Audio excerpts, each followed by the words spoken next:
A very good evening and warm welcome to each and every one of you. It's a very special evening for us, this 7th day of November, that we have come together to celebrate a very precious book, a much awaited book, Malashri Lal's second collection of poems, Signing in the Air. So probably there is some problem with my screen because I have a background on, so the book is not visible. But of course, there's the cover, which is behind me. And there'll be other speakers holding up the book. So Signing in the Air is Malashri Lal's second collection of poems. I say a much awaited book because Malashri Lal, the poet, has herself been much awaited. Her first collection of poems was published 2 years earlier, and it has done wonderfully well. It has traveled a long way. It has also had a translation into Hindi. And there have been several reviews, several interviews, presence in several literary festivals across the country. Many young women have very strongly resonated with the poems there. And we are very glad that this second collection is with us. So thank you very much, everyone, for being with us this evening. Malashri Lal, thank you very much for giving this opportunity to the Heart Within to showcase this lovely book. And we are very delighted and proud to welcome three lovely speakers for the evening. Professor Mini Nanda, Professor Namita Sethi, and Urna Bose, who will talk about the book. So this is going to be a very informal conversation, we hope, and we are very glad to have a very lively audience with us. Welcome Rajul ma'am, Shamila ma'am, Lakshmi ma'am, Joya ma'am, Seema ma'am. It is your presence makes this double delicious for us. You can mute. So without much ado, I would like to begin this session with a poem that speaks a lot to me. I'll also, at the same time, take a minute to admit people who are waiting. Basudhara, I'll just log out and come in back again because my camera is not switching on. All right, Urna. Sure, yeah. Please do. So this particular poem is titled Widows at Vrindavan. Today, the widows are shedding the stigma. They have rebelled against the inheritance of white than, shaven heads, and domestic slavery in return for a mega meal. Those who were dumped at temples in Kashi and Vrindavan are fewer now, and no longer the stereotype of the Bengali widow awaiting a holy death on the banks of sacred rivers. Today, many widows have gained selfhood and dignity. The compassion of feminist leadership has created shelter homes and taught them skills, helped them learn the rudiments of self-care, and rejoice in the common cause of improved lives. Only Sarala was found brooding on the ghat, watching the evening boats. In gentle Bengali, she whispered to no one, "I'm waiting for my son to take me home." I love this poem because I think it is characteristic of Malashri Lal's work, not only her feminist work, but also her work in the entire field of building empathy and compassion. The way that she talks about the reconstruction, the rehabilitation of widows, while at the same time talking about longings that are buried deep within, brings me back to what Ranjit Hoskote spoke about for mandalas, where he talks about an essential paradox that inhabits these poems. So there is, it turns both ways. Both tradition and modernity find their spirit in these poems. I'm very glad that we have a wonderful panel of discussants to talk about this loving book. And I would like to begin the discussion by inviting Professor Mini Nanda. Professor Mini Nanda taught in the Department of English, University of Rajasthan, Jaipur.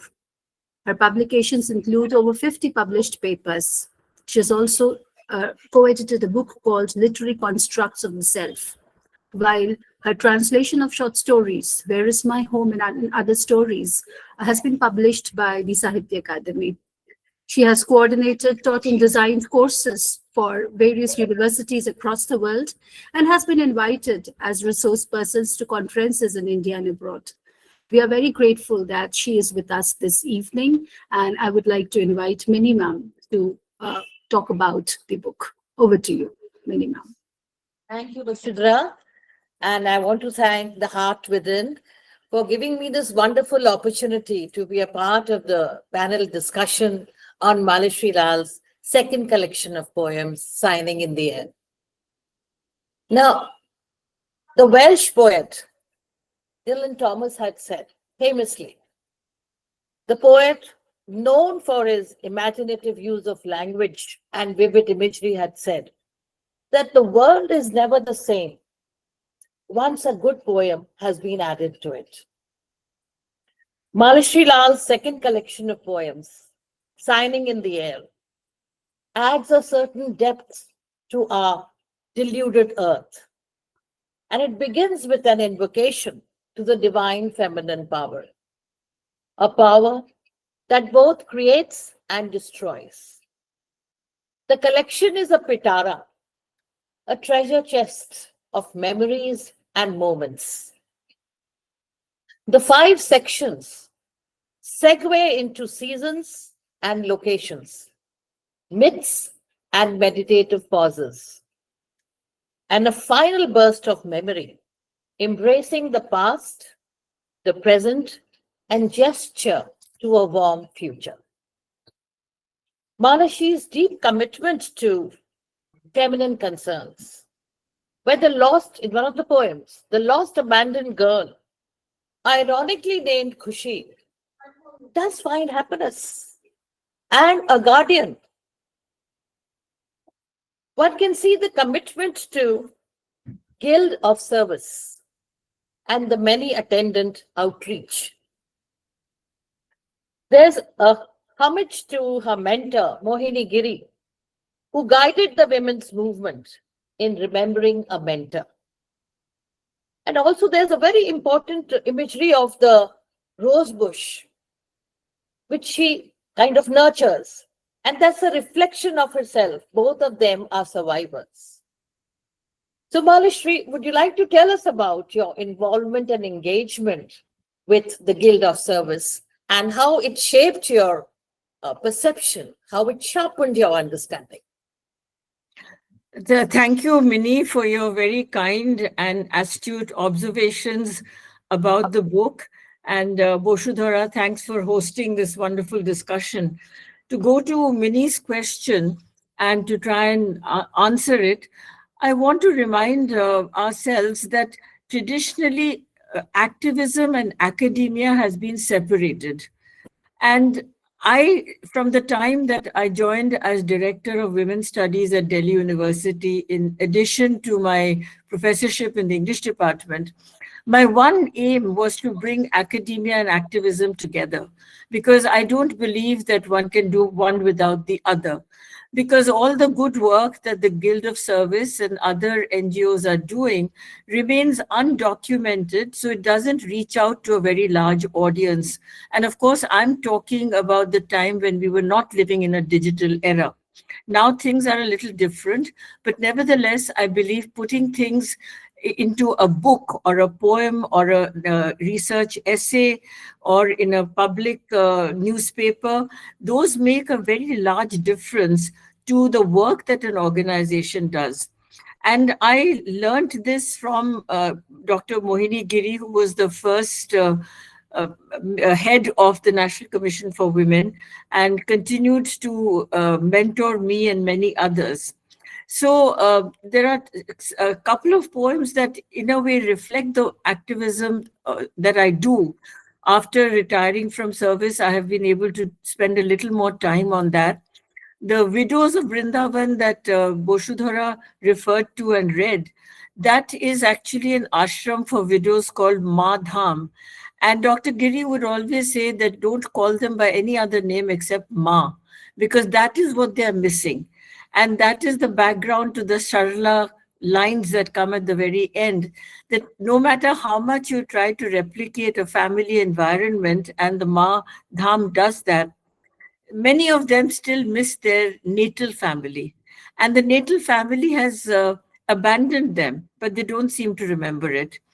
The second reference that was just made to Kushi and the guardianship, that is a real life experience for me directly, because the Guild of Service and Meera Khanna, my friend and an author, is the president of the organization since Dr. Mohini Giri passed away. And one of the projects that we run is the Sannidhi School, primary school in Jaipur. And some of you, my friends here in the audience today, have visited that school. And I distinctly remember the morning when this little girl in pigtails, that's what the poem is called, the little one in pigtails, she was brought to us by somebody, and Meera and I were both there. And we said, who's the guardian? And then whoever had brought her said that she has no father. The mother is mentally unstable. So ironically, the names of these two little sisters, maybe twins, was Razi and Khushi. And Razi was not interested in studying, but Khushi kept standing at the gate of the school till somebody let her in and brought her in. And then when we were filling out the forms and it required something which said guardian, I told Meera, I said, Meera, let me sign. So I signed that, and Khushi has now moved into class 3 or something like that in the last 3 years, and is a completely transformed little child. So these are things that are very heartwarming experiences for me. And as an academic, I feel that I want to put it down in poetry or in prose. So thanks for asking that, Mini. And that's what we kind of understood when we read the poem, that it comes to such a happy pass.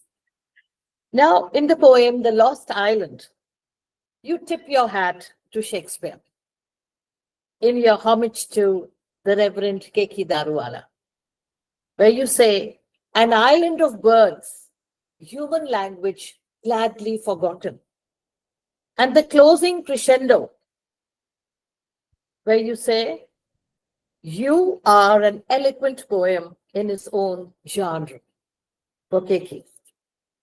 Then there are also in the collection some very important ecological issues, like the fog in Delhi, smog that descends on Delhi NCR, not only wrecks the rail, the road and air connections, but the fall seems to seep into the mangled minds of those deciding the future of famished slum children.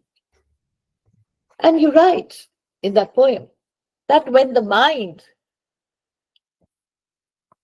goes awry without sunlight, it seems to fuddle the mindset of policymakers, shrouded in greed, where the sunlight, which signifies the brightness of deep compassion, it fails to penetrate that shroud. So there's also on the other side the dirge of Yamuna in Yamuna Remembered, where the bulldozer rides roughshod over simple hutments and lives, severing the sacred bond between Prithvi and Prakriti, Radha and Krishna. So in the earlier collection also we saw this bond with nature and with Radha and Krishna. And I would like to read, why don't you read this poem, where you define this beautiful relationship between the moon and earth in Rakhi Purnima. It's on page 31. Okay, let me... Page 31, Rakhi Purnima.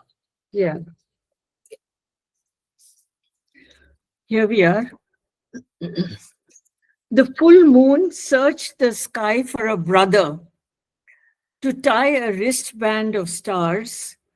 It found only a grey, bedraggled earth with bipeds too busy to tarry a while for the Rakhi. The moon waited patiently all night and watched the frantic running on the spot of bipeds going nowhere. With generous grace, the Rakhi moon cast her celestial wristband as a girdle of protection, knowing that the earth will need it soon. Thank you so much. This is so beautiful, the whole imagery. And that is what we need, don't we, Jaya? The It's earth very so needs to beautiful. be Thank protected. you.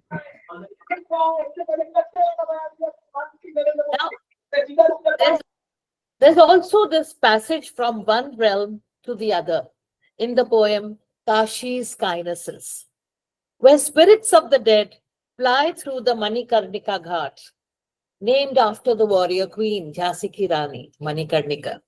So the spirits fly through the Manikarnika Ghat to eternity, rocked by Ganga Ma's Jhulan. Now that one word, Jhulan.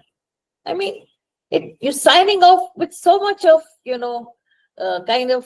love, and the passage from here to eternity is almost like a jhula, the waves that carry you delicately over. That's a beautiful kindnesses. That's the beautiful motion and movement.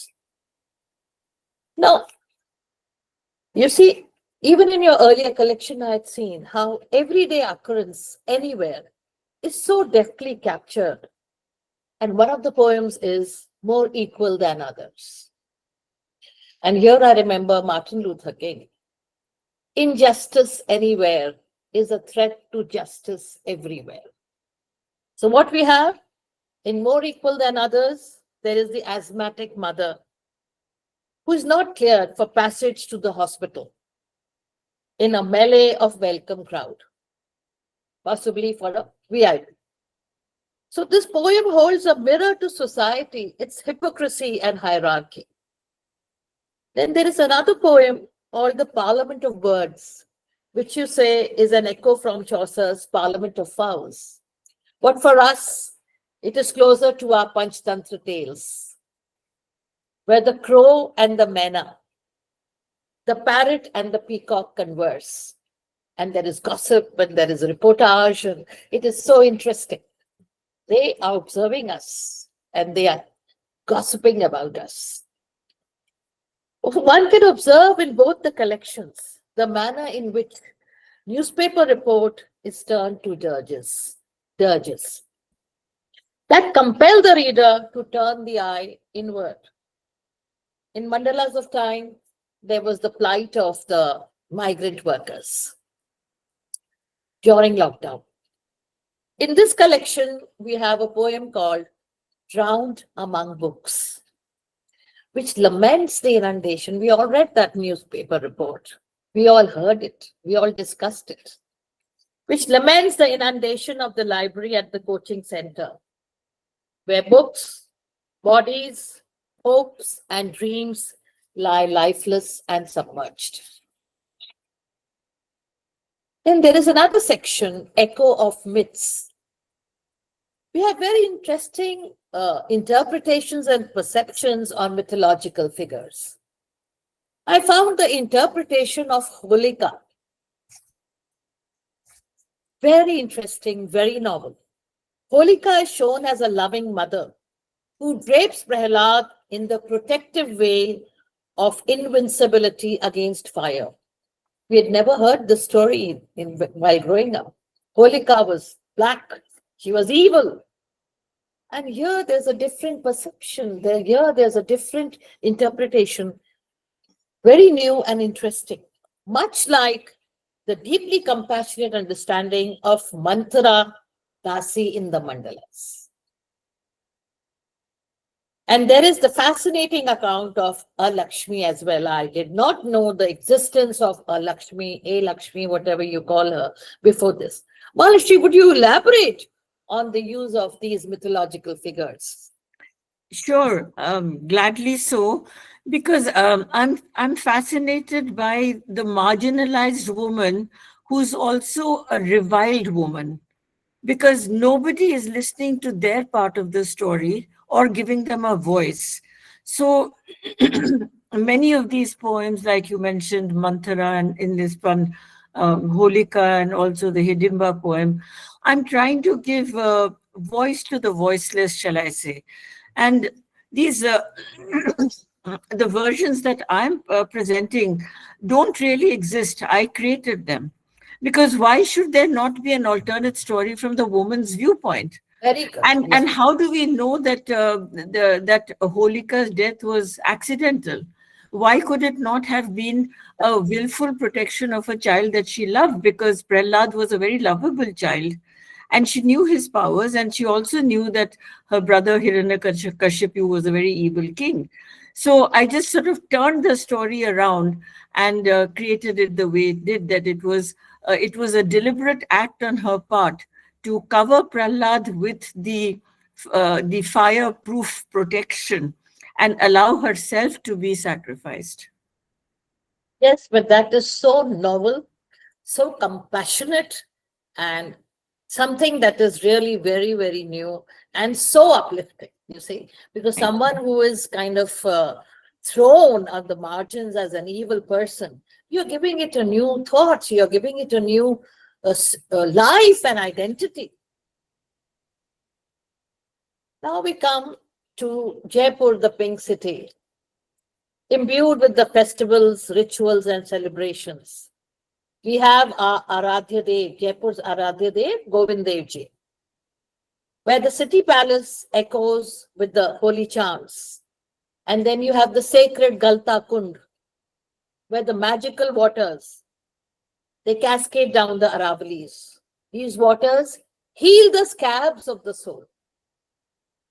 At the 5th century Ranthambore Fort, the tigers remember all the jungles that have been cut down.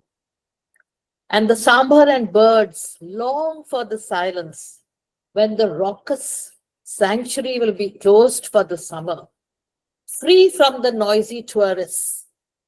And the temple bells will ring for the ruling deity, the Trinetra Ganesh. Then there is a delightful image of Jaipur, the golden city dwellers who slurp happily on sugary gold jalebis in mud sakoras. You have to come to Jaipur, all the rest of you. And in mud sakoras of rabdi, while the weary world slogs in gyms and circles in endless GPs. Jaipur is the leitmotif in Malashri Lal's collection. Would you like to talk about the city where you grew up, where you had your education, and where you're so deeply kind of connected? I am indeed very deeply connected to Jaipur. And despite having a very full professional life for 45 years at the University of Delhi, I still feel that Jaipur is home, and so many of you today are here to listen to this program, and I'm very grateful for that. I feel very rooted in Jaipur. And I think the reason for it, or one of the reasons for it, is that this is a city which is stamped with myth and folklore. Everywhere you step, you come upon a building, or you come upon a story or a practice or a puppet show or a Papuji ka phad. It's a living tradition. It's not something that you've got to think about. I mean, even when you drive around the modern city, you will see buildings like Birla Mandir, which are not so old, and the Moti Dungri Fort, which is very old. And because I live in Delhi primarily, these wonderful vignettes catch my eye and evoke the kind of sentiments and emotions that I feel strongly attached to in Jaipur, and which keeps bringing me back here, because I love the rootedness. I don't like the amnesia that Delhi has. Delhi also has very important monuments and structures and traditions and all that, but they don't feature in the emotional life of the city. I don't know if Namita Sethi will agree, because Namita has done a book on Delhi, but I feel that it's not part of the emotional geography of the city's people. Whereas in Jaipur, it is a part of the emotional geography of all of us, and I include myself there, who are Jaipurites. I am a Jaipurite living in Delhi. I think, Vasudha, with that, I will conclude. We can move on with the panel. Thank you so much, Mini ma'am. And that was a lovely conversation. It was a great idea to get things right out of the horse's mouth. So we have now an extra layer of understanding furnished by the writer herself. And I like this wonderful homework that one must go and visit Jaipur if one wants to understand the poem. So I'm going to take this homework rather seriously, and I hope that everyone Rajul is here else- with us. Rajul will tell you how important it is to come here because Rajul does a literary festival Yes. herself. She's been doing it for the last 10 years. Rajul? Yeah, I'm there. Yes. So yes, we will definitely, with both, in fact, both mandalas and signing in the air have Jaipur as a very vital subtext. And perhaps that is what gives this sentence, Malashri Lal's last sentence, where she says that she's a Jaipurian wandering through Delhi. That makes that gives the emotional, I would say, the emotional color, as also the emotional texture and tenor to the majority of the Jaipur poems here. And I think that also brings a kind of observatory stance on the Delhi poems of the collections, of both collections, you would say. So there is someone who is there and is not there. The presence and the absence, the kind of stepping away from the reality that you see. More on this as we gradually move through the other speakers. So I would next like to invite to talk about the book. I would next like to call on Namita Sethi and to briefly introduce Namita Sethi. What's got wrong with my screen? All right. So to briefly introduce Namita Sethi, Dr. Namita Sethi is a professor at the Department of English, Janki Devi Memorial College, University of Delhi. Her publications include In Search of Delhi, the book that Malashri Lal was mentioning, an edition of Gulliver's Travels, Rediscovering Delhi, and Speaking of Widows, as well as several essays in journals. We are very grateful that Namita Sethi agreed to be a part of this discussion. Over to you. Good evening. It's an honor indeed. It gives me great pleasure to be a part of this panel for discussing a poetry collection by my favorite writer, critic, and poet and person. Professor Malashri Lal, as you all pointed out, is not just well-known and respected widely as a teacher and academic. Very few have seen firsthand her keen commitment to empowering women and her active contribution as an activist and inspiring leader, especially her work with the Guild of Service. So I'm very glad that Mini brought this up. So I've seen her. She helps women across generations, from the girl child to the old forsaken widows, across centers in 3 cities. So as has been discussed, it's amply evident in the poetry collections, both the poetry collections. Now, what makes Signing in the Air unique, in my opinion, is that she takes the spiritual dimension of her vision a step further. The keen observation, social observation, and insight into challenges faced by women are now informed with a deeper consciousness that she says responds to the surfaces of living. She says that in her preface. Transience, whether of seasons, of life, or of words and meaning, is a recurring theme. Kinesis is a word that Mini used. I think transience, which is like a sort of eternal theme in literature, is made so vivid in her works. And it's explored in a form that infuses philosophy with passion and social satire with humor. So I think this is a collection which will touch the heart and soul of all readers. As has been pointed out, the collection begins with the Devi Stuti, but even before that, in the preface, she quotes Bhagavad Gita, Na hanyate hanyamane sharire. This is an assertion of the immortality of the soul and the fact that the soul is separate from the body. As has been discussed, she's an editor of a trilogy of books exploring Sita, Radha, and Lakshmi. So this is to be expected. But what you'd all notice is the confidence with which, which comes from being embedded in her cultural roots and her research, the active, formidable research into the vast terrain of Hindu mythology, Indian folklore, And in both her anthologies, she manages to link the past seamlessly with the present, interrogating cultural fables, as was just discussed, but at the same time conveying a comforting sense of continuity with the past.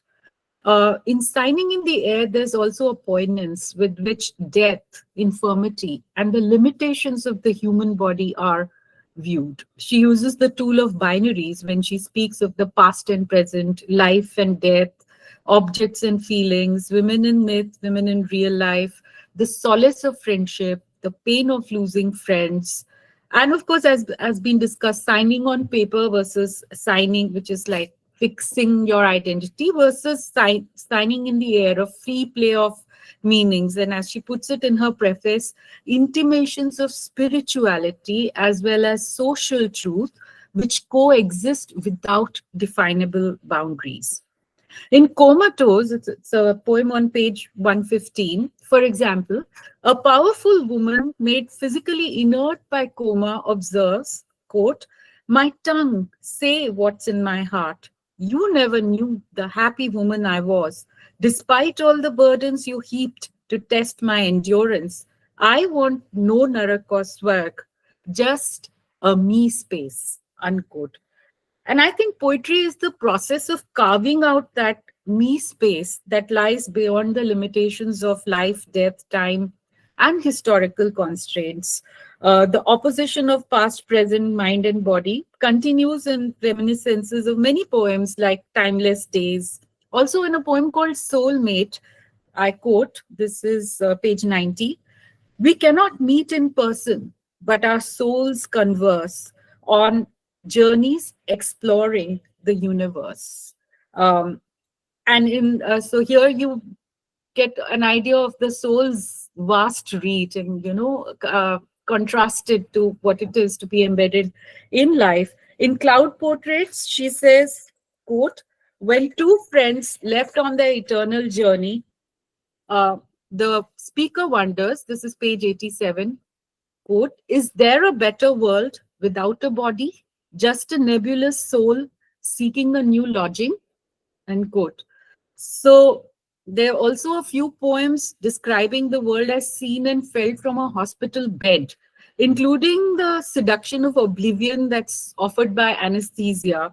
A lot of poems, as has been pointed out, bring together themes from mythology to reflect upon social issues and also reflect upon personal themes of family, friendship, and belonging. So when she quotes from the Durga Saptashati, Ya Devi Sarva Bhuteshu, she is reaffirming the presence of the goddess in all beings and creation, even in things one dislikes. So that's a very interesting manifestation of feminine power. And also the sense of, the goddess as knowing exactly what she's doing. It might seem that evil seems to flourish and goodness struggles, but she says ultimately the goddess knows whom to vanquish in the final reckoning. The invocation seeks divine protection not just for the poet, but for all womankind. To quote, "The sacred halo keeping away violence, brutality, torture of the everyday woman," unquote. I think it's a stunning manifesto. And, these simple words effortlessly touch upon the unique experience of Indian women who are, on the one hand, seen as divinity, and yet the culture fails to protect them from violence and indignity. But at the same time, as has been noted by someone before, there's also a note of optimism and wisdom that suffuses, these writings.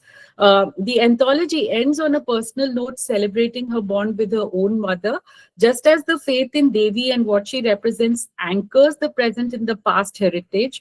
The poet feels held by a mother who passed on, but who's also a living presence in her life. So the anthology seems to come full circle, celebrating woman power. At the end, the womb that sheltered. It's providing the same strength that one invokes the mother goddess for.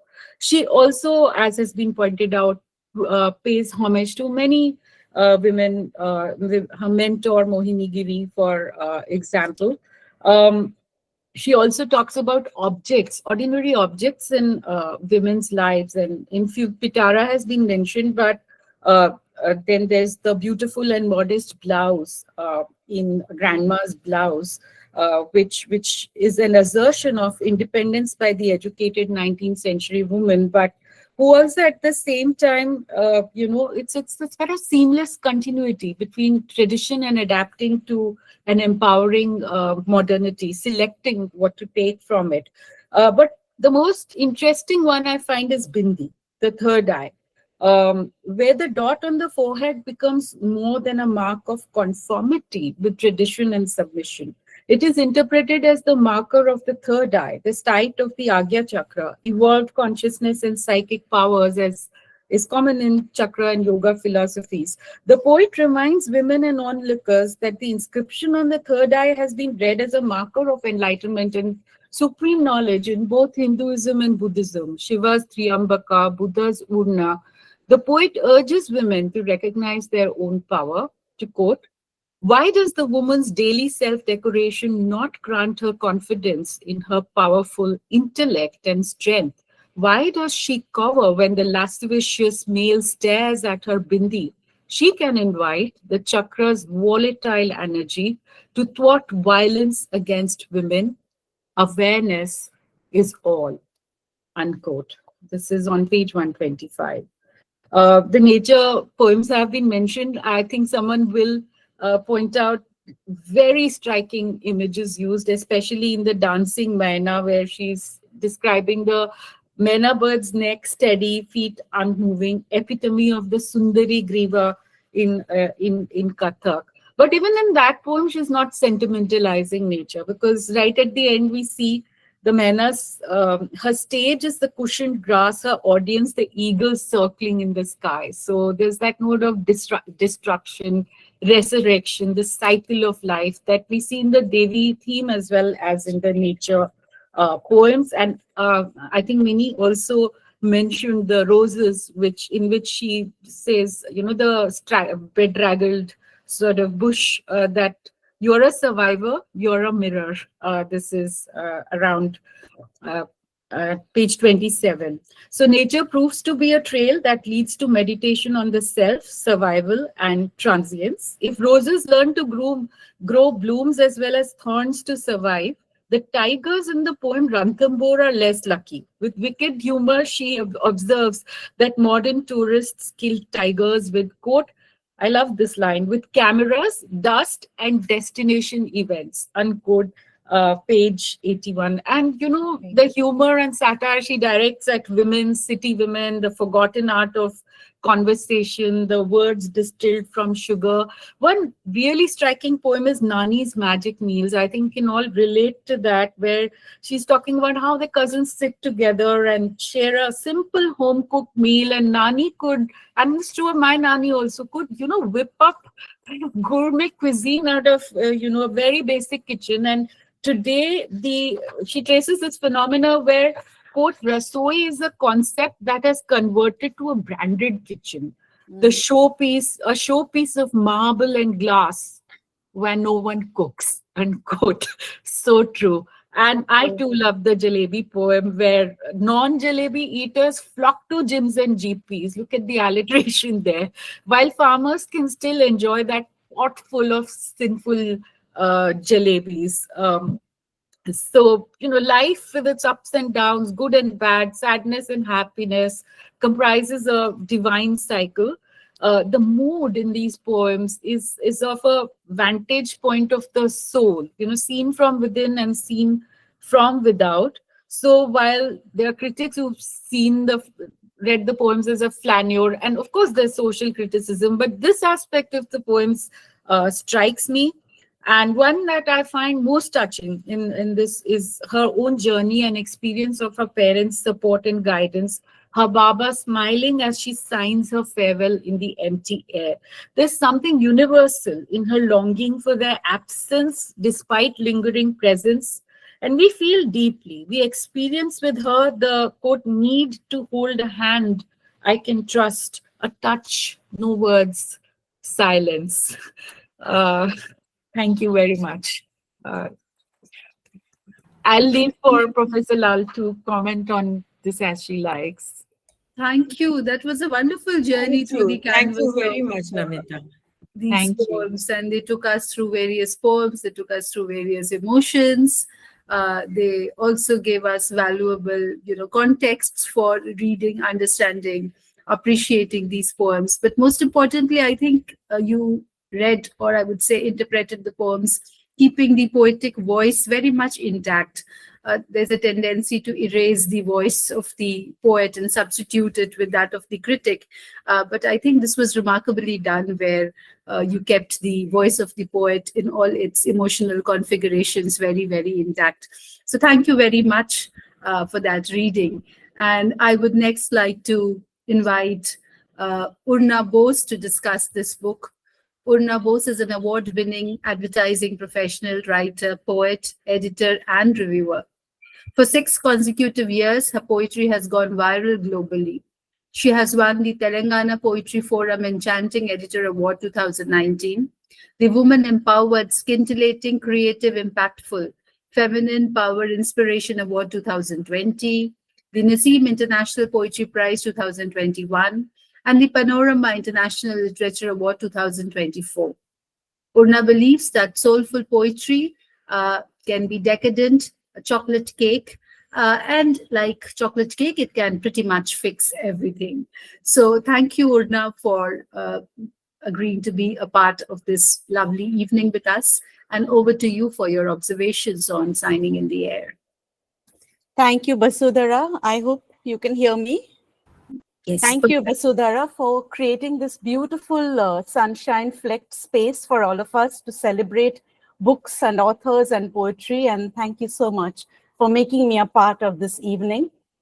I will have to start by saying that I spent my Diwali break and I was reading this book, and that's where all the thoughts have come from. Life's vastness often manifests as complex. Splinters, embers, smoke and mirrors, labyrinths, mazes, the things that are charred and ruined beyond repair, and the things that are so beautiful that they sweep us off our feet, our toes, our bearings, take our breath away, and hold our hearts hostage with gold-flecked redemption. And so much of life, truth be told, is overwhelming, incommunicable, and inexpressible that when you come across a book like Signing in the Air, you can't help but stop in your literary tracks, which is what happened to me during my Diwali break.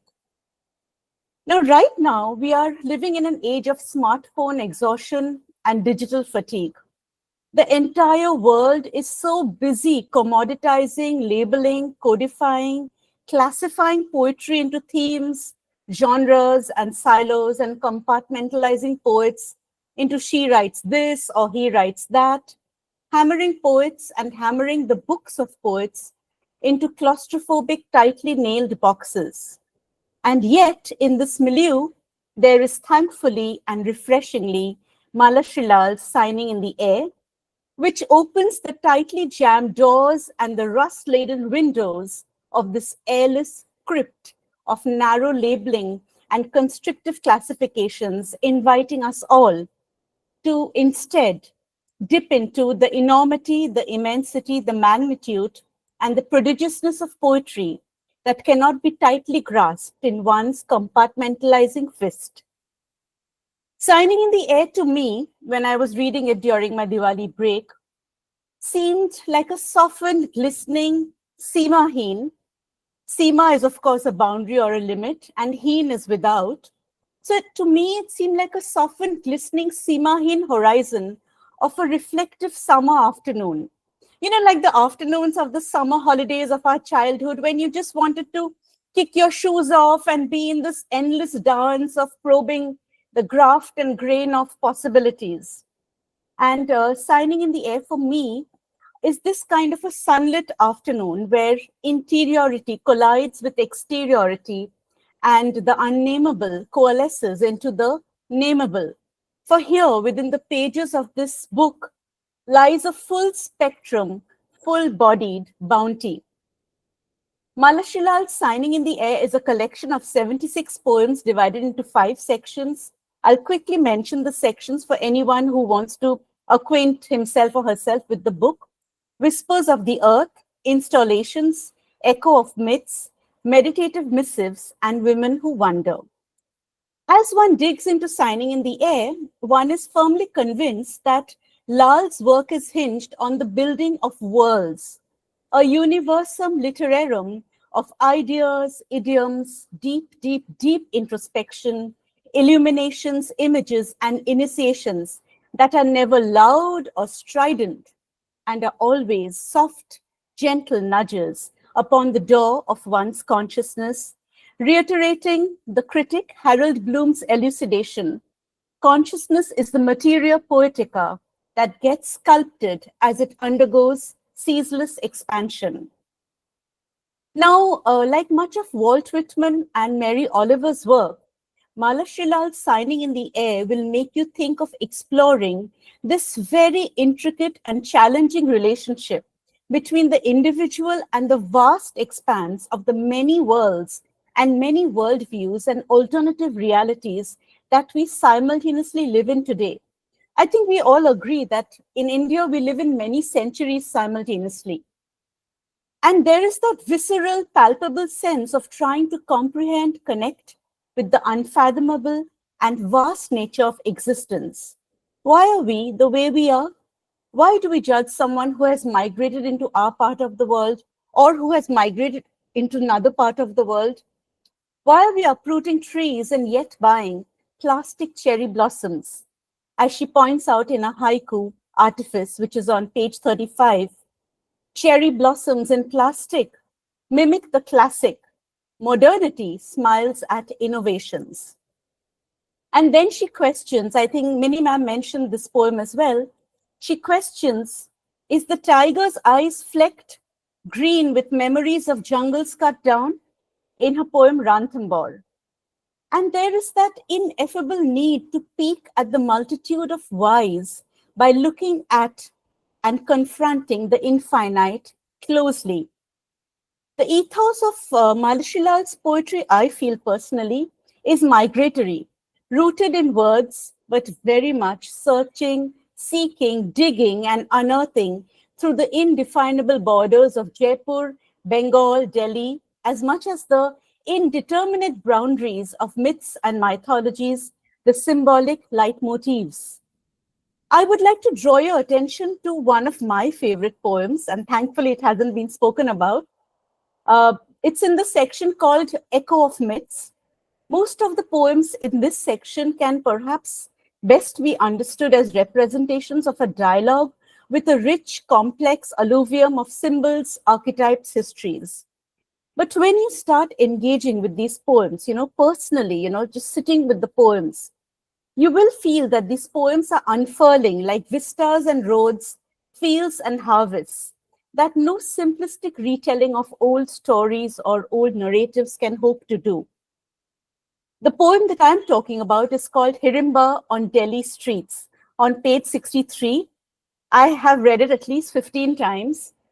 And Malashri Lal wipes off centuries and centuries of cobwebs from the deeply embedded notions of Hirimba and Ghatotkaч, and reminds us to think deeper before jumping to easy, instantaneous vilification, before jumping to knee-jerk opinions, thereby redeeming not only the mythological Hirimba and Ghatotkaч, but every man and woman who walks upon the hot coals of systemic otherization.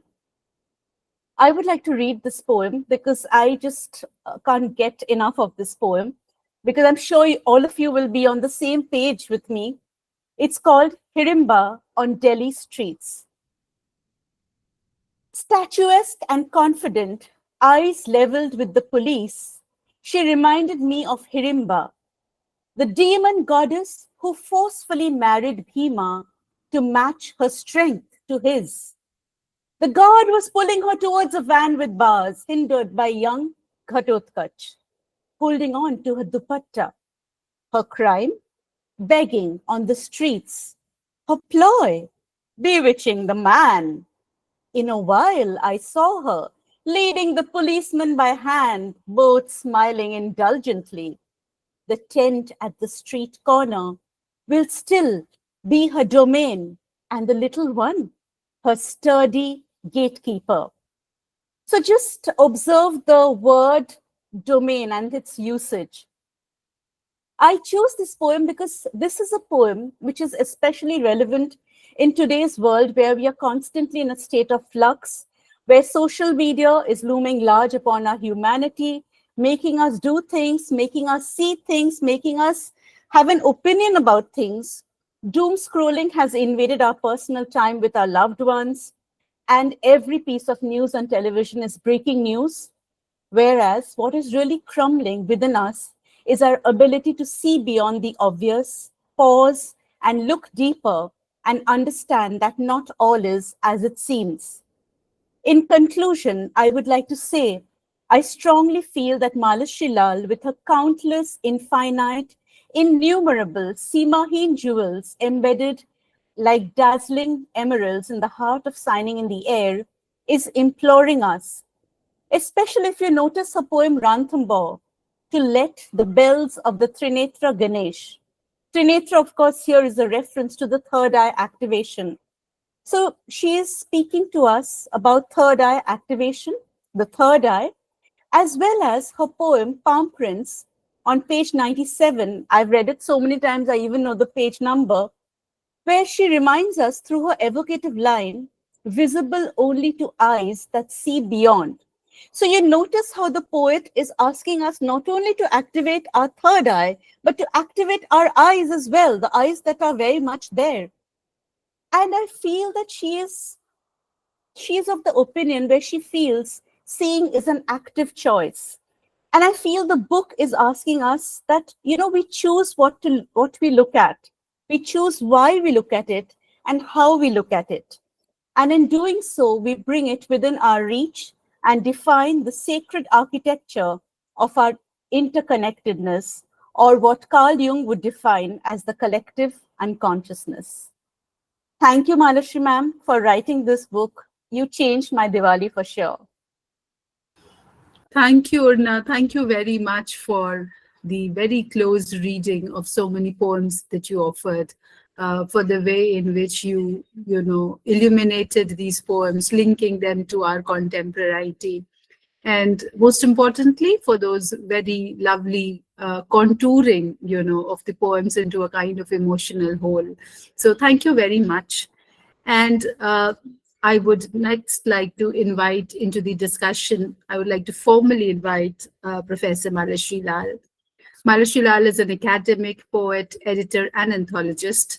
She has 25 books to her credit, and she retired as professor at the Department of English, University of Delhi.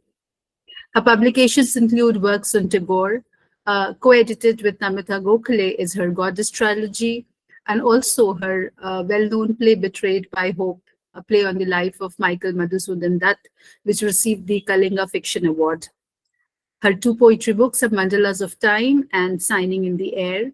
Her recent works include Whispering Mountains, Marvelous Folklores from the Himalayas, co-edited with Namita Gokhale, and which is currently shortlisted for the Crossword Popular Choice Awards.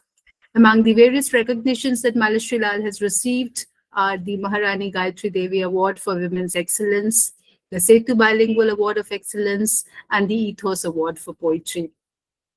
Malashri, thank you very much for bringing forth this book into the world, for creating this second book. And I would like to invite you with a question. So, Malashri, when one reads your books, one is conscious of your awareness of your being a belated poet. So, when we read your first collection, it had clearly emerged from a long period of gestation. And this gestation, I would say that multi-layeredness of these poems, the compositeness of these poems, I think that spirit of compositeness is carried into Signing in the Air also. And yet both these volumes are intrinsically different. I think Namita just pointed out at the satire, at the irony, at the various levels of humor that outline signing in the air. And this is something that one totally does not find in mandalas of time. So, how would you look at these two collections of yours, these two books that you have, poetry books that you have births in the world? How would you say that they are different or alike each other? And what kind of relationship do they stand to one another in your understanding? Over to you, Malashri. Thank you very much, Boshudhara, for that question.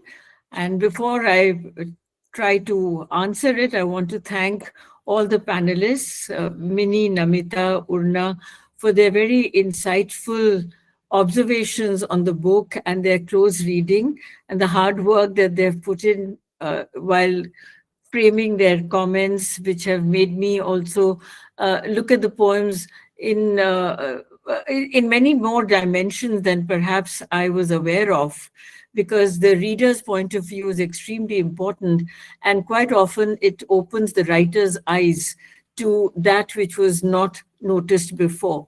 So I want to thank all of you, and also Boshudhara for the initial comments. Now, I think it's a good point to begin when, Boshudhara, you asked me about the difference or similarities between mandalas and signing. In mandalas, you're right, the gestation period was very long. I don't even know if it was a gestation period. As I mentioned then, that it was the emptiness of the COVID years and days that made me look for little scraps of paper that had been tucked away here and there. And then I found that I had a whole pile of poems, and I wrote a few also. That was not so with Signing in the Air. This collection happened over the last 2 years very consciously. Some poems had pre-existed. Some were commissioned because by then people had read mandalas and I was getting offers to write poems on some designated subjects, and sometimes complied with that request and sometimes didn't. And there are other poems, I think, that I wrote more confidently than I had done in mandalas, quite willing to take a chance. But the major difference is that in mandalas, I was struggling with my fragmented identities. As was just said by one of the panelists, that here I was not very sure whether I was a Bengali and affiliated to Bengal and my ancestors in Shantiniketan, or I was a Jaipurite, where I felt very much at home and always wanted to run to this place, and have kept up with my school friends and my college friends, and they mean a lot to me. Many of them are here today. And Delhi, where although I spent so many years, I still feel like an outsider because somewhere I don't share the values of Delhi. And the whole confusion of identity and the fragmentation of my consciousness, because each of these places brought their own kind of consciousness, awareness, value systems, vocabulary, because I am fluent in Bangla and Hindi and English, and of course the colonial British literature that I studied. That also was something that interfered with my idea of a fragmented notion of myself. With mandalas, I struggled with that, and I don't think I found an answer. With Signing in the Air, the big difference is that I've now accepted the hybridity. And I want to celebrate the hybridity, because once you know that you are multi-located, but your primary location is Jaipur, and pardon me, the Delhiwalas who are here, including my family there, I'm more sort of confident in saying what I want to say. And therefore, the intriguing title that I put in, which many people said, that why Signing in the Air? And this is where I think what Namita says comes back to me, that for me, it's a continuum of the past and the present. And although those mythological figures do not exist as stories in our everyday life, they, however, continue in the living heritage of India. And we have to contemporize those stories and sometimes rewrite them. And I choose to rewrite some of the women's stories. So that's one a kind of an answer that I gave you. And the other relates to what Urna had said about it being Simaheen, because it is true that I felt a sense of freedom and uh, freedom, liberation, about writing poems for this book. It didn't matter what I was writing about, or what really happened to the poem, or so long as it was a kind of efflorescence of ideas that were nestling somewhere in my consciousness. So I think the idea of the spirituality is important, but also spirituality that is linked to real living. I don't want that gap. So it's a book that doesn't recognize boundaries. And we spend all our time asserting our identity. That is what signature means. And we sign on documents, and we sign ourselves on our books, and we sign ourselves in our life in a million ways every day. But what happens afterwards? It just gets erased in no time whatsoever. So if one didn't live in a linear fashion, but lived simultaneously in the world of signage and also its erasure, which is what I attempt in this book, that explains, I think, the main mood behind this collection. Wonderful, wonderful. In fact, you answered the next question that I had in mind, which I wanted to ask you about the symbolism of the title. And of course, you put that so brilliantly. There is the signage, there is the erasure, there is the desire to escape from identity. And I agree with your, your own perspective of your two books, because yes, in mandalas, there is the sense of fragmentation which is visible. There is this loyalty to all kinds of identities that one tries to uphold at the cost of the frictions that they bring in. Whereas I think signing is more a kind of, there is more, there's more audacity about the volume, if I should use the word, it's a much more audacious volume, which perhaps reflects what you say, that you don't care, or the poems don't care what they speak about, as long as they are authentic to their, their truth, their emotions. Another thing, Malashri, that I am tempted to notice about Signing in the Air is the gerontological consciousness of the volume. There is the ecological consciousness that so many panelists have pointed out.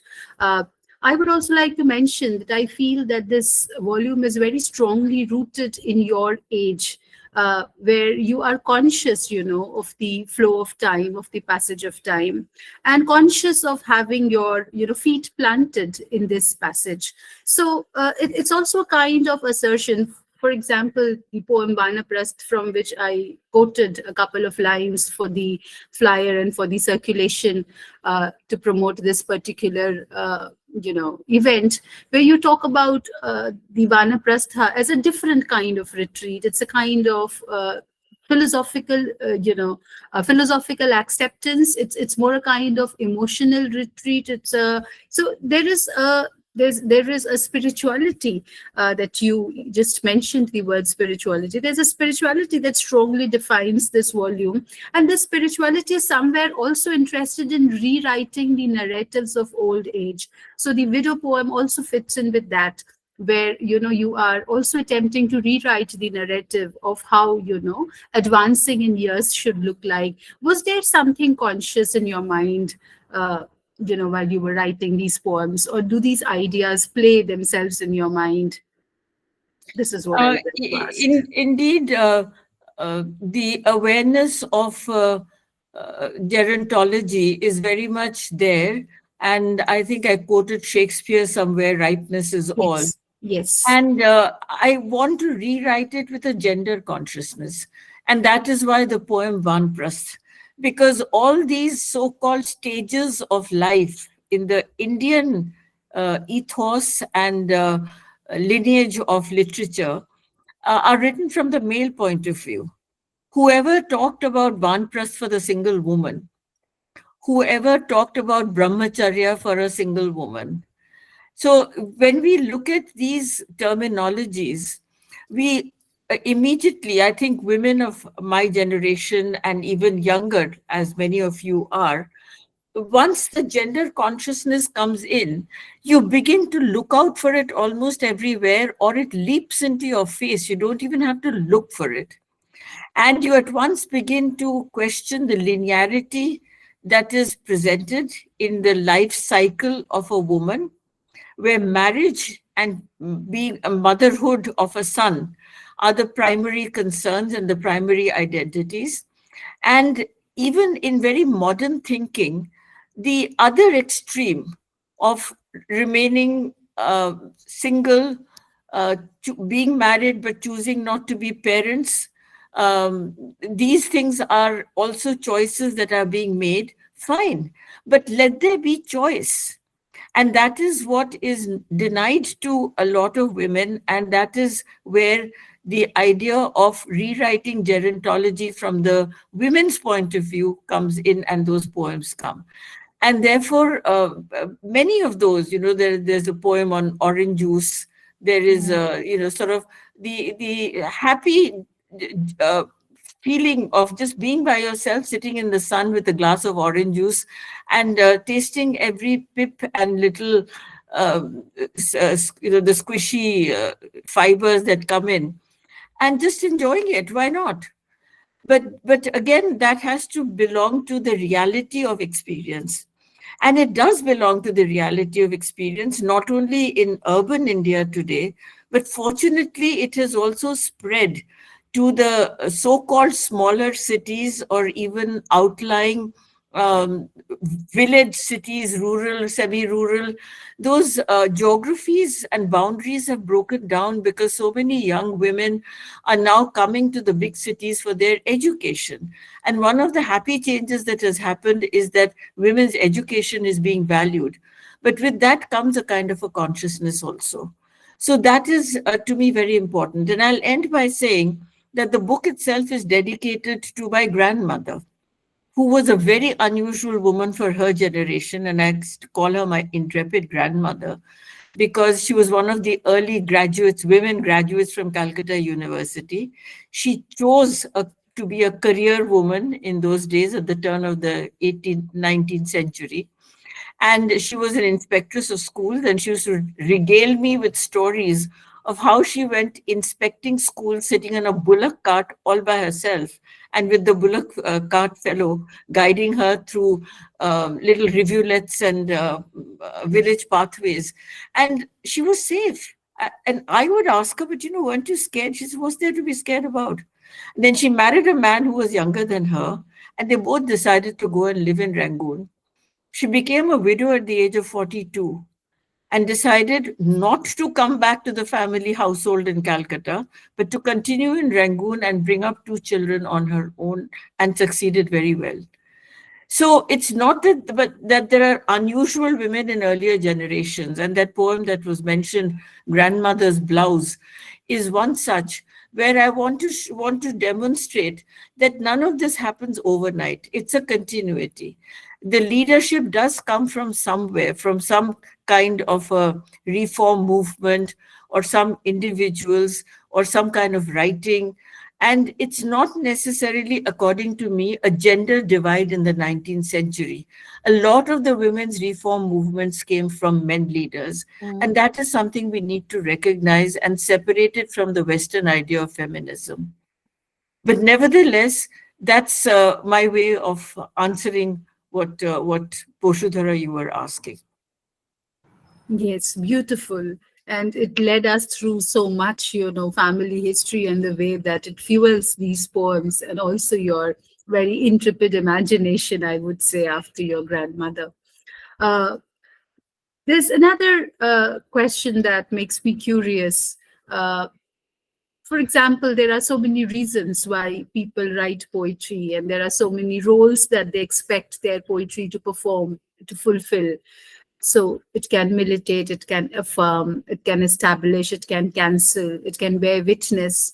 So there are so many ways of how, one looks at poetry as being an agent of change. What do you think, Malashri, what roles would you like your poems to fulfill in the world? What is your hope for these poems that you write? I think for me, the choice would be that of being a witness, something that Mini referred to in her presentation, that you witness so many factors and so many social changes in your life that you reflect on them and a poem comes out. And one of the very strong strains, I hope, that emerges from here is the environmental consciousness. So, of course, gender, that's primary for me, no matter what I touch and what I see and what I do. Um, but along with that is also a gender consciousness. And by gender consciousness, I'm not limiting it to the current confrontations or the debates that are going on, but I'm back into the myths that so many of the panelists talked about, because there are these semi-human, non-human, as we might call them, creatures. But in the mythical and the folklore world, there is so much integration of the human and the non-human that there is little enmity between the two. Today, we have come into a conflict zone of the human and the non-human, and we have created a boundary between one and the other. I've very recently been doing some work on sort of Himalayan folklore, and in particular, not folklore, but a classic, been recently reading Kalidas's Meghdut. And there are eight-legged creatures, and the cloud itself is a messenger. And the speaker who's sending the intimate love message to his wife is a yaksha, who is neither this human being nor a non-human. So from that kind of a world, you learn so much about the integration of the environment rather than a war against environment, as we were earlier talking about what happens to pollution, what happens to the negation and the conflict in the newspaper. You mentioned about my picking up some poems from the newspapers. What are the poems about? They're about horrors. They're horror stories of violence against women. Look at the Calcutta episode. So why have we come into this situation? And this is not only conflict within the human society, but also the conflict from the human society, injury to the environment, which has its own way of retaliating, which is landslides, which are avalanches. And we seem to be now in a state of helplessness because we as human beings have destroyed our environment. So when you ask about what is the viewpoint, I like to think of myself as a witness, because I'm quite helpless when it comes to action, because action has to be, as Urna concluded by saying, a collective conscience. That collective conscience is very difficult to build when we have striven towards the Western ideal of individualism. So I hope some of my poems and the writings of others will take us back to the integrated environment which included human beings and non-human beings into a common cause. And so poems like Ranthambore that some of you have referred to, and other such, the Trinetra Ganesh, I mean, the Bindi for that matter. The Trinetra Ganesh and the Bindi belong to the divine world and the human world, but they represent the same thing. They represent the inner energy of the third eye possibility. So why are we losing that? Wonderful, wonderful, Malashri Di. Thank you so much. And I think now it is time that we actually heard you read your poems. It's time for us to move to the reading session. And I would invite you to read from your second collection. I'm going to read, to begin with, the poem called Ghurni, Whirlwinds in the Summer. And this is from the first section. And I'm selecting this as a kind of extension of what I mean by the environment consciousness and the negative impact of colonial education, which many of you here who've been my classmates in Rajasthan University will recall, that we were compelled into doing the syllabus and intellectually knew no better, but we have learned. So this whole idea of the 4 seasons does not apply to India. We have a Ritu Singhara, which is 6 seasons. So, and very differently configured than we have in the Western canon. So I decided to write these 6 poems about the 6 seasons, and I gave them the Indian titles, but because the book is in English and I expect it will go out to people who do not know the Hindi word or the Bangla word for these seasons, there is always a subtitle. And I'm choosing to read Ghurni, The Whirlwinds in the Summer, because I belong to Jaipur. Because this was a Jaipur when we were young and there wasn't so much greenery. Today, nobody will call Jaipur or much of Rajasthan a desert anymore, right, Mini? Because it's been greened. But when we grew up, there was such limited water and such limited greenery that when we lived in these rambling government houses because of my father's job, there was only one little patch in the front where watering was permitted. And that was the lawn. And the rest of it was just sand. And in summer, there would be these dervish-like whirlwinds that would happen. And we as children were forbidden to go anywhere beyond that green patch unescorted because there were snakes and there were scorpions and things like that. I'm sure my friends in Jaipur will remember those days. But today, Jaipur is a different place. It's where I hope all of you will visit and buy your jewelry and enjoy the lovely monuments and taste those lovely jalebis with rabdi in the morning. So here is the poem, Ghurni, Whirlwinds in the Summer. Grishma's torrid sun pounding the loose sands till the rocks crumple to dust. Suddenly a spirit force starts a dervish dance, whirl, twist, turn the sand upwards in a spiral of frenzied motion and symmetry, choreographed by the invisible master of summer winds. What if I entered the swirl? Would the vortex take me flying to Grishma's sun-baked skies? If my body disintegrated and became sand, would my soul be reborn as the Dhruvatara, glowing despite the vaporous, maddening gyre of the Ghurni? Is this dying or living anew? Beautiful. So beautiful. Thank you. Thank you. Very beautiful. But another poem, Malashri, you must read. And then we can also have, if Mini, Ma'am, Urna, Namita would like to read a poem each, we could also have, you could choose a poem in the meanwhile. Okay. While Malashri, I would like you to read Yeah. another poem. While the others choose their poems, here is one which I think binds together what we've been talking about, spiritualism and also the reality of contemporary life. And the attempt to remember the spiritual infinity and yet live on earth as required to.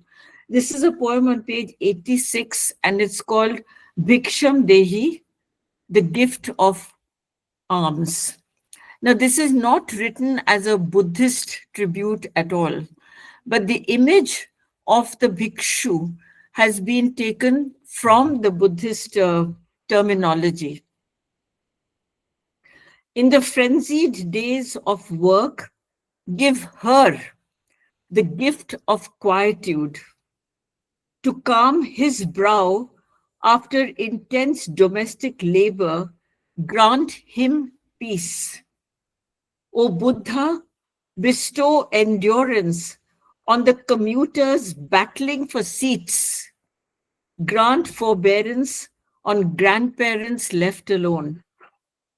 They carry the bhikshu's bowl without showing it, a hollowed bowl of coconut shell with space enough for simple gifts. It is no longer a plea for rice gruel, today, they need arms that teach patience, moderation, acceptance. Bhiksham Dehi, Anandam Dehi, give me peace, grant me bliss. Thank you. Very, very beautiful. Very beautiful. Mini ma'am, you are not audible. You're muted. Very I'm saying beautiful. it does go back to Buddha. It does connect with that. Yes, The arms yes. it does There go is, back. it goes back to Buddhism, and it also moves forward. I think it also connects with the Devi, uh, Jayam Dehi, the Mahalaya chant. There is a kind of connection with that also. So, And the idea of humility, which is so yes. integral to all the religions. Of course, I use the word in a very loose way. I don't mean it in the institutionalized way, but all the religions that have been born in the subcontinent, we have humility at our core. Who would like to go first in the reading? Mini ma'am, would you like to read first?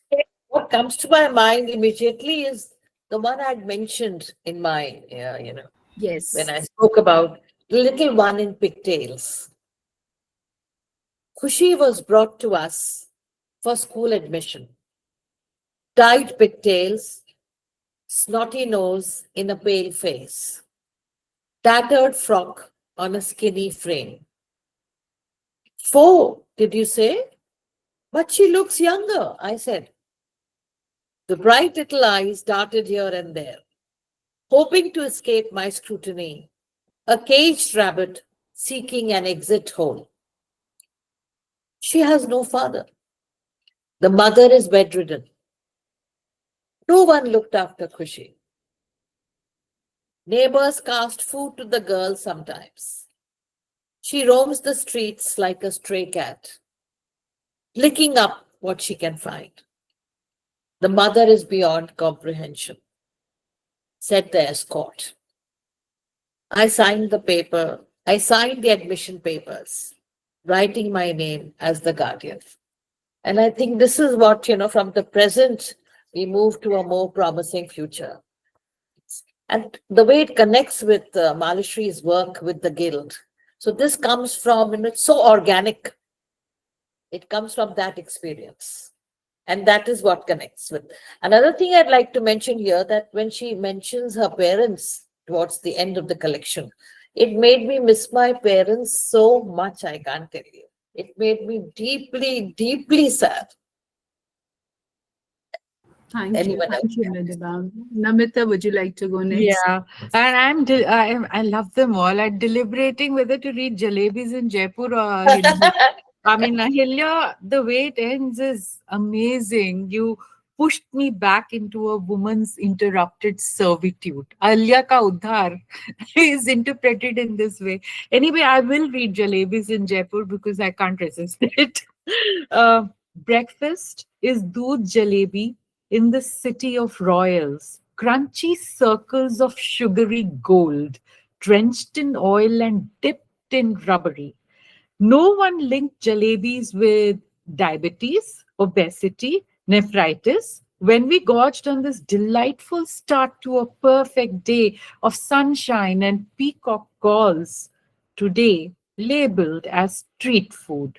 It's amusing that non jalebi eaters flock to gyms and GPs while old city dwellers collect their mud sakoras of rabri and pour in the crisp jalebis from newspaper cones soaked in desi ghee.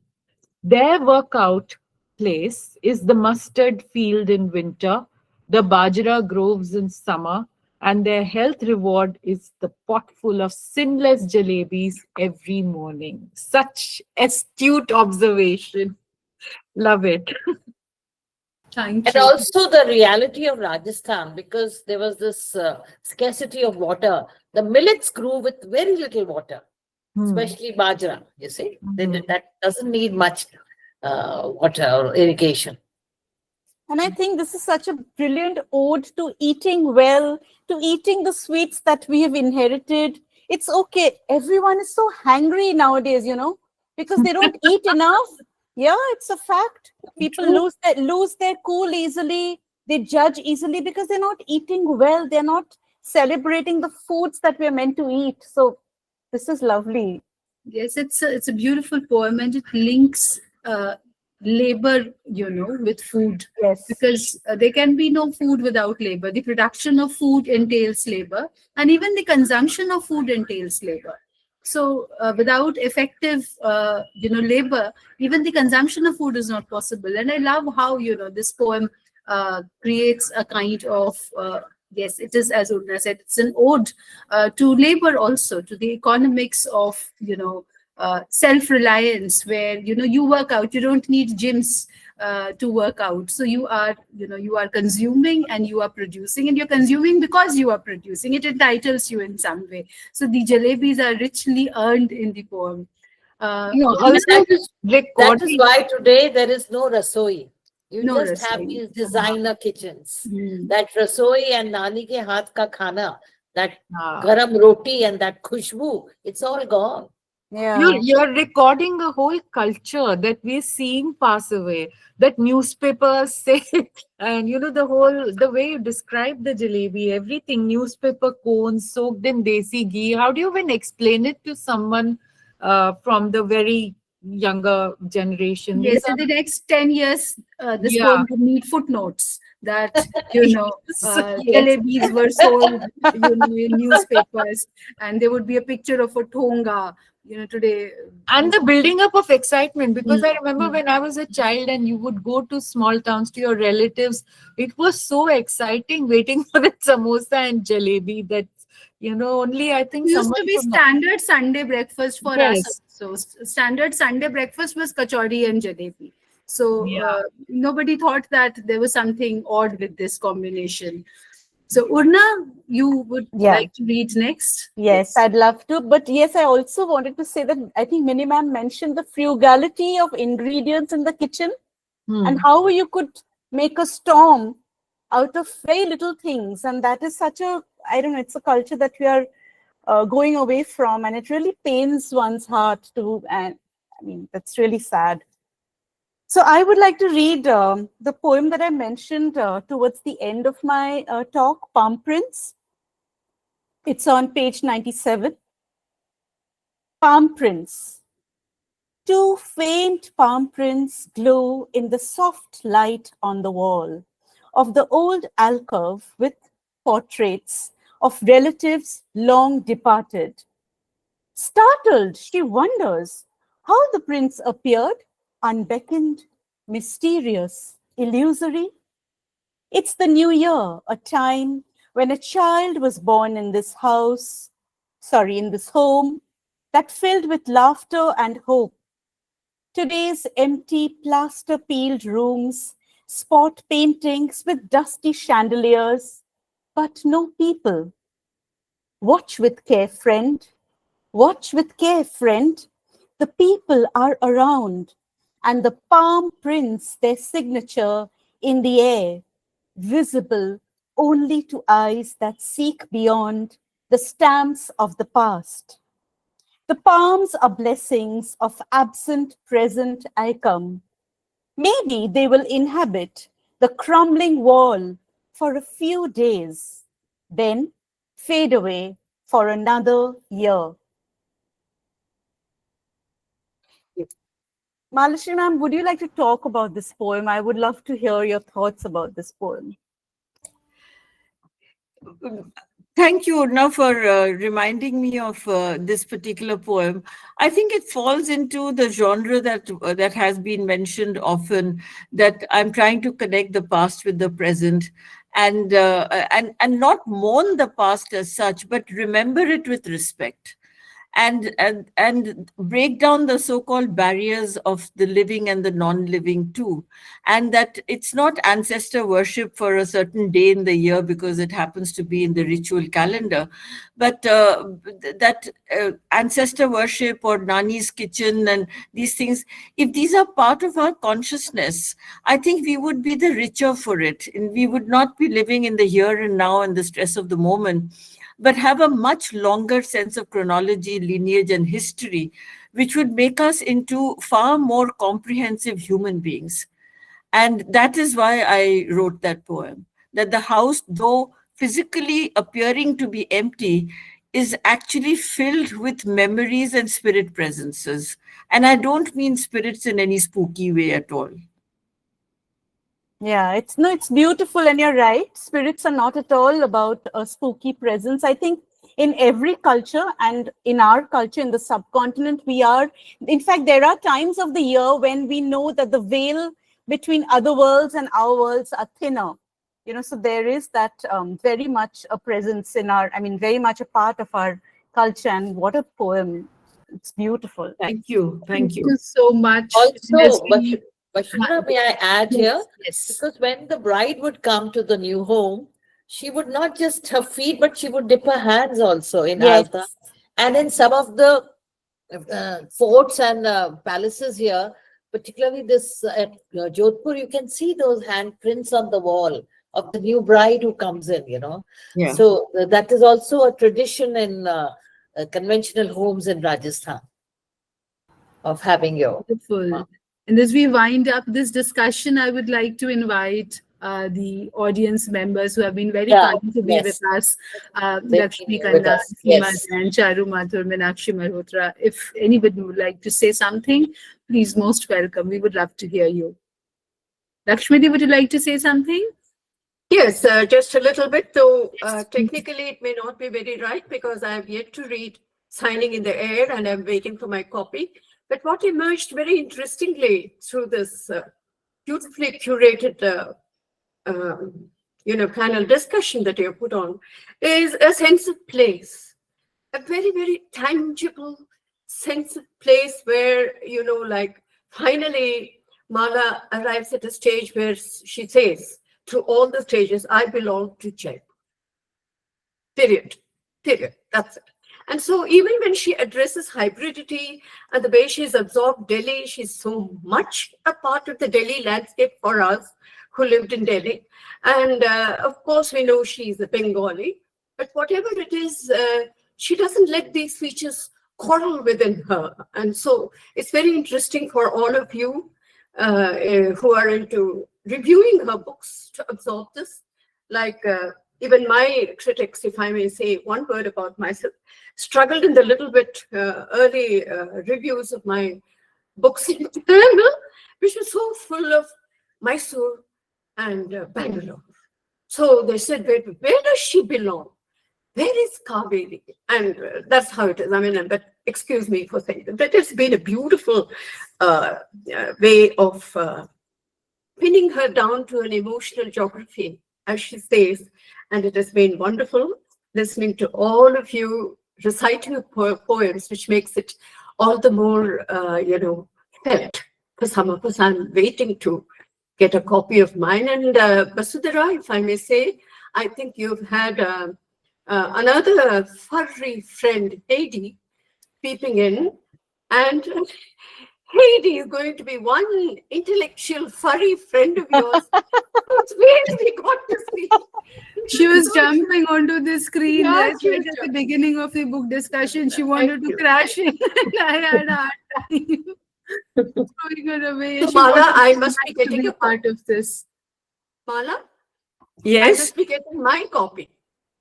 Soon. Yes. Everybody will get there. Lakshmi, I'll promise to send you a copy as soon as I'm back in Delhi.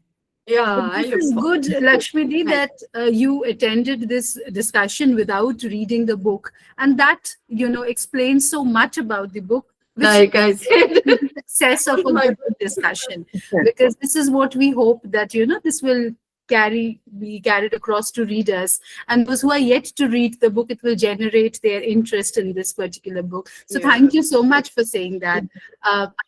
Seema ma'am, would you like to say something? Yes, of course, I would like to say something. First of all, I would like to say that even I belong to the category of people in this in this group who have not read the book, because I am in Abu Dhabi right now and I have joined from there. And I'm also waiting for my copy of the book. So I'm not, but it was a delight to be a part of this conversation today, listening to all the wonderful panelists and Maladi's interpretation of so many things about the book. And it was wonderful listening to all the beautiful poems. I have read very closely Mandalas of Time, and I'm familiar with the poetic style of Maladi, but I think the difference that she also explained between the two books, that is quite palpable, and I could have a feel of that while listening to the other panelists and also to Maladi's views about it. So, on the whole, it has further enhanced my curiosity to get a copy of the book as quickly as possible and to read it. And Basudha, thanks for organizing this and a wonderfully moderated session. Thank you so much. Thank you. Thank you very Thank much. you. You'll get your copy soon, as soon as you get back to Okay, India. thank you, Maladi. Yeah. Meenakshi ma'am, would you like to say something? All right. So we have come to the end of a very, very beautiful evening. One does not like an evening like this to end, but nevertheless, since there have to be more evenings after this, equally beautiful at least, we will let each other go, but not before we have held a copy of Signing in the Air. If I am there, the copy is invisible, what is happening, but the others, yes. So I will take a screenshot of this lovely moment. I have Signing in the background. So just a second, I'll take a screenshot. This is 1, 2, 3. Thank you very much. Namita and Urna, they have copies of Mini. Yes. All four of you here on screen have a copy. And so we declare launching in the air, Signing in the Air, launched and in the air. And we hope that it travels through the air wonderfully through cyberspaces and it receives all the warmth that its beautiful, beautiful cover promises to everybody. So thank you everyone for a brilliant evening, and may this book have a long, long journey beginning from today. Thank you, everyone. Thank you. Thank you, Boshudhara, and thank you all the panelists and those who have attended. Been a memorable evening for me. I'm really grateful. Thank you and congrats.